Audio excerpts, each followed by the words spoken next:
তো hello guys, welcome to money vlog. আশা করি তোমরা সবাই ভালো আছো। তো আমি আজকে সকাল সকাল উঠে নিজের পড়া কমপ্লিট করে বাইরে যাই। তো বাইরে একটু কাজ ছিল, তারপরে আমি বাড়িতে এসে খাওয়া দাওয়া করে বেরিয়ে পড়ি টিউশনের উদ্দেশ্যে। আর এখানে আমি বান্ধবীকে বললাম, বান্ধবী তুই অনেক ভালো। তো বান্ধবী আমার গালি দিল গাইস, তার বন্ধু করে এসেছিল। তারপরে আমরা চলে এসেছি জেরক্সের দোকান। জেরক্সের দোকান অনেক ভিড় ছিল গাইস, তো আমরা চলে এসেছি খাওয়া দাওয়া করতে। গাইস এখানকার মাছগুলো দেখা গেছে অনেক সুন্দর লাগছিল এখানে মাছগুলো। তো আমাদের মাছ দেখা গেলে আমরা খাওয়ার অর্ডার করে গাইছি। তো আমাদের একটা খাওয়ার পেট ভরেনি, তো আমরা আরেকটা তাই জন্য অর্ডার করে নিয়েছিলাম। আর এখানে আরেকটা বান্ধবী এসেছে, তো আর এই বান্ধবীটি খাচ্ছে।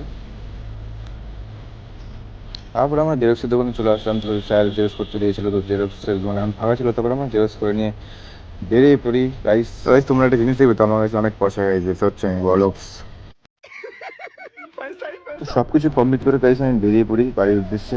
বাড়িতে এসে দেখি দুটো ভাই এসেছে, এর নাম সজল আর এর নাম সুরজিৎ। তো আমি আর বেশি দেরি না করে রাত্রে পড়া কমপ্লিট করতে বসে যাই। তো আজকের ব্লগটা এটুকুই গাইস। ভালো লাগে like comment share and subscribe. Thanks for watching.